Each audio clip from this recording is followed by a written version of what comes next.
प्रिय बच्चों, कल हमने आपको समझाया था आपके हिंदी व्याकरण में क्या समझाया था, लिंग। तो आपको समझ में आया होगा, आपने पढ़ा होगा, उम्मीद करते हैं ये हम आपसे। तो आज हम पढ़ाएंगे हम आपको वचन। तो बच्चों, वचन क्या होता है ना। वचन शब्द का वह रूप जिसके द्वारा किसी भी वस्तु का या किसी भी प्राणी का एक या एक से अधिक संख्याओं का बोध होता है, उसे वचन कहते हैं। यानी हमें क्या जानकारी प्राप्त होती है वचन के द्वारा? गिनती यानी संख्या, एक है, दो है, उससे अधिक है ना। वो जो जानकारी हमें प्राप्त होती है तो उसे हम कहते हैं वचन। जैसे लड़का लड़के, तो लड़का क्या है? एक है, और लड़के यानी बहुत सारे हो गए, या दो लड़के, तीन लड़के, बहुत सारे लड़के। तो एक है ही, है ना। और बहुत सारे जो हमें जानकारी हो रही है वो ये सब क्या है? वचन ही होते हैं। तो इसकी क्या परिभाषा होगी? यानी शब्द के जिस रूप से उस वस्तु का एक या एकाधिक संख्यात्मक बोध होता है उसे वचन कहते हैं। यानी चाहे कोई प्राणी हो या वस्तु हो, उसमें हमें केवल उसकी संख्या पता लगती है, उसकी जानकारी हमें प्राप्त होती है। तो हिंदी में वचन कितने होते हैं? दो, एक वचन और बहुवचन। पहले भी आपने पढ़ा है और अभी भी पढ़ रहे हैं, तो थोड़ी सी जानकारी ही पर्याप्त है। तो वचन कितने होते हैं? दो। अब मैं आपको बता दूं एक वचन क्या होता है और बहुवचन क्या होता है। यानी जिसमें किसी भी एक वस्तु का, चाहे वो प्राणी हो या वस्तु हो, जिसमें किसी एक का बोध होता है, एक संख्या का, वो होता है एक वचन। और जिसमें एक से अधिक वस्तु या प्राणी का बोध होता है वो होता है बहुवचन। तो वचन का प्रयोग संबंधी सामान्य निर्देश। अब ये इसके भी कुछ निर्देश होते हैं, कुछ नियम होते हैं जैसे ये वचन बनाए जाते हैं, वो हम जानकारी प्राप्त करें। आदर सम्मान के लिए एक वचन के लिए बहुवचन की क्रिया का प्रयोग किया जाता है। समझ में आ रहा है? किसी का आदर किया जाता है तो वहाँ एक वचन होता है, लेकिन फिर भी हम आदर सूचक शब्द में बहुवचन का प्रयोग करते हैं। जैसे गुरुजी आ रहे हैं, है ना। गुरुजी आ रहे हैं, तो गुरुजी कितने हैं? एक ही तो है गुरुजी, है ना। गुरुजी कितने हैं? एक गुरुजी हैं। आ रहे हैं तो क्या बहुत सारे जो हमने क्रिया लगाई है वो है बहुवचन की। तो हम ऐसा नहीं कह सकते कि गुरु आ रहा है। अच्छा लगेगा क्या ये? क्योंकि वो हमारे लिए आदरणीय है, हमारे लिए सम्माननीय है, इसलिए हम बहुवचन की क्रिया का प्रयोग करेंगे। ऐसा ही वाक्य ये है आपके सामने, पिताजी आ रहे हैं। तो पिताजी आ रहे हैं, पिताजी कितने पिताजी आ रहे हैं? एक ही तो पिताजी हैं जो आ रहे हैं, लेकिन ये आदरणीय है। पिताजी क्या है? हमारे लिए आदरणीय है, इसलिए हम बहुवचन की क्रिया का प्रयोग कर रहे हैं, इसीलिए हमने लगाया है आ रहे हैं। तो पिताजी आ रहे हैं, आदरणीय शब्दों में बहुवचन की क्रिया का प्रयोग किया जाता है। गुरुजी पढ़ा रहे हैं, इसमें भी वैसा ही है ना। तो ये शब्द जो है गुरुजी, पिताजी, ये आदरणीय है, इसलिए हम बहुवचन की क्रिया का प्रयोग कर रहे हैं। दूसरा नियम है, कभी अपना बड़प्पन दिखाने, रोब जमाने के लिए स्वयं के लिए बहुवचन का प्रयोग किया जाता है। जैसे आपने देखा होगा बहुत सारे बातों में भी करते हैं, हमें ये नहीं चाहिए, हमें वो नहीं चाहिए, हमें जाना है, हमें खाना है, हमसे तुमने ऐसा कहा, है ना। तो ये क्या है? अपना बड़प्पन दिखाने के लिए हम शब्द क्या है? बहुवचन का है, लेकिन अपना बड़प्पन दिखाने के लिए जो है इस शब्द का प्रयोग किया जाता है। नहीं तो मैं भी अपना कर सकता हूँ, मैंने खाया, मैंने पिया, लेकिन उसमें क्या है? बड़प्पन दिखाना, रोब जमाना और स्वयं के लिए बहुवचन का प्रयोग किया जाता है। यही इसमें है। मोहन ने कहा, हम जानते हैं। तो मोहन ने कहा, क्या कहा मोहन ने? हम जानते हैं। मोहन एक वचन है। कैसा है मोहन?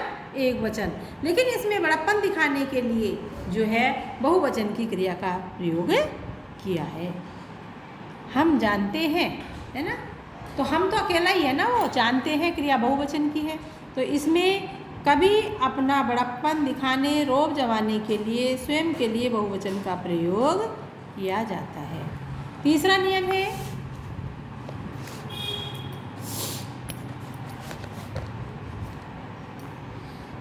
बहुवचन के होने पर भी एक वचन का प्रयोग होता है। कभी कभी बहुवचन होने पर भी एक वचन का ही प्रयोग होता है। किनमें? जैसे कोई वर्ग है, दल है, समूह है ना, तो उसमें एक वचन का प्रयोग होता है। यहाँ पर जैसे अध्यापक वर्ग निवास करता है, अध्यापक वर्ग निवास करता है। अध्यापक वर्ग, अध्यापक एक ही अध्यापक थोड़ी है, यहाँ वर्ग है, बहुत सारे अध्यापक हैं। निवास करता है, क्रिया जो है एक वचन की आ गई है ना, तो वो जो पूरा वर्ग है उसको एक वचन में लिखा है। छात्रों का दल भेजा, यानी छात्रों का एक समूह है, छात्र एक थोड़ी है, दल है, भेजा गया, क्रिया एक वचन की आई है। समझ में आ गया? आगे देखिए, सदैव बहुवचन में प्राण, होश, दर्शन, हस्ताक्षर, आंसू, दान, समाचार, केस, लोक, ये जो शब्द हैं इनके लिए हमेशा बहुवचन का ही प्रयोग किया जाता है। ये शब्द तो अकेले हैं, एक ही शब्द है, लेकिन इन शब्दों के साथ बहुवचन का प्रयोग किया जाता है। अब ये देखिए, केश तो बहुत सारे होते हैं बाल सर पर, है ना, लेकिन इसके लिए हम एक वचन का ही प्रयोग करेंगे, है ना, सॉरी, बहुवचन का ही प्रयोग करेंगे। लोग, समाचार, दाम, आंसू, जैसे मेरे प्राण निकल गए, मेरे प्राण निकल गए, मेरे होश उड़ गए, मैं तुम्हारे दर्शनों का अभिलाषी हूँ, है ना। इस तरह से ये जो शब्द हैं ये बहुवचन में ही प्रयोग किए जाते हैं। अगला है जातिवाचक शब्द कभी कभी एक वचन में प्रयुक्त होने पर बहुवचन का बोध कराते हैं। जो जातिवाचक शब्द होते हैं, है ना, वो एक वचन में प्रयुक्त होने पर भी बहुवचन की जानकारी, हमें जानकारी किसकी मिलती है? बहुवचन की। बम्बई का केला प्रसिद्ध है, तो यहाँ केला बहुवचन है ना, केला क्या है? यहाँ बहुवचन है। आज का आदमी स्वार्थी है, तो आज का आदमी ये भी बहुवचन का है, एक ही आदमी थोड़ी है, बहुत सारे आदमी हैं। मनुष्य स्वार्थी प्राणी है, तो इसमें भी मनुष्य, सभी मनुष्य आ गए, उसमें जातिवाचक संज्ञा हो गई ना, इसमें जितनी भी मनुष्य जाति है वो सभी स्वार्थी हैं, तो यानी एक वचन का प्रयोग होता है बहुवचन के लिए भी, दल में भी।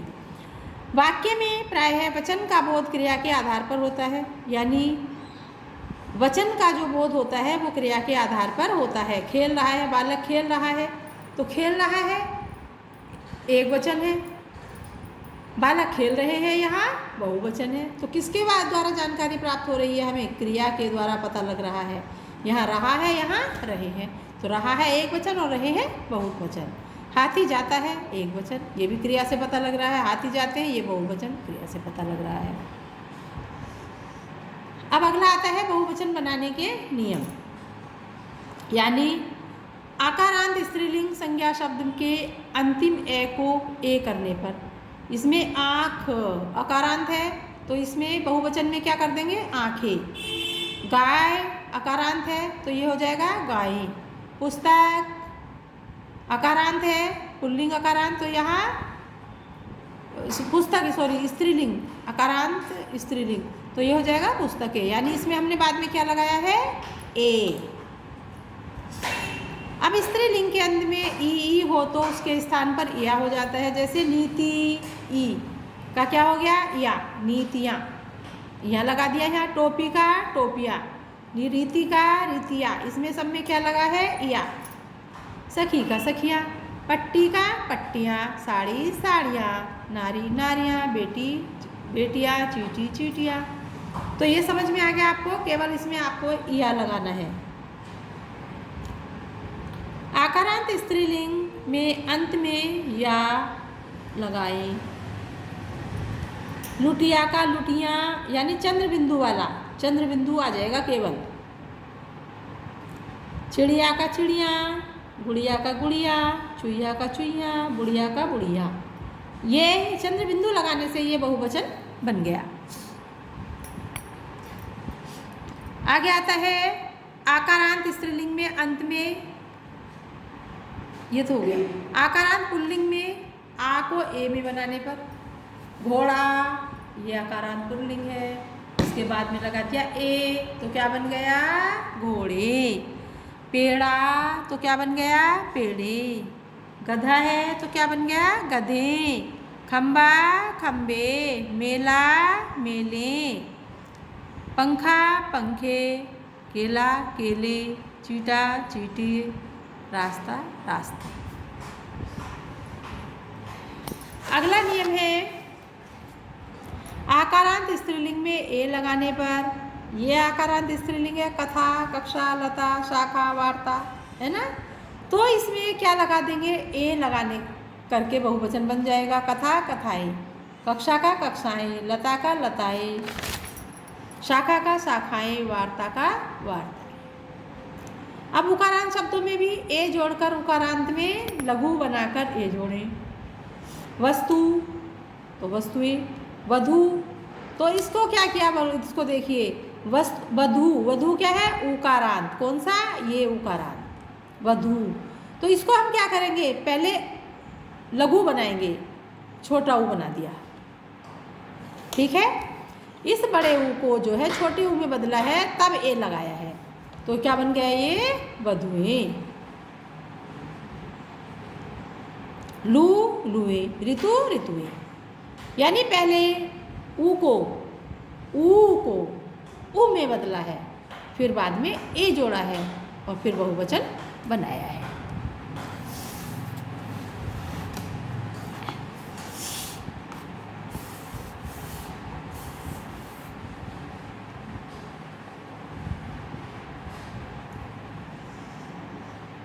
ये आपको वचन की जानकारी आपको दी, समझ में आ गया होगा।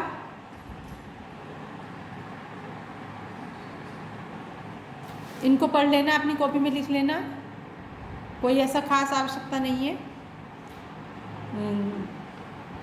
ज़्यादा समझने की उसकी वो नहीं है। आपको ज़रूरत है इससे पढ़ लेना, या तो या कॉपी में लिख लेना। फिर मैं अभी आगे आपको कराऊंगी कारक, अगली वीडियो में। अगला चैप्टर आएगा आपका कारक।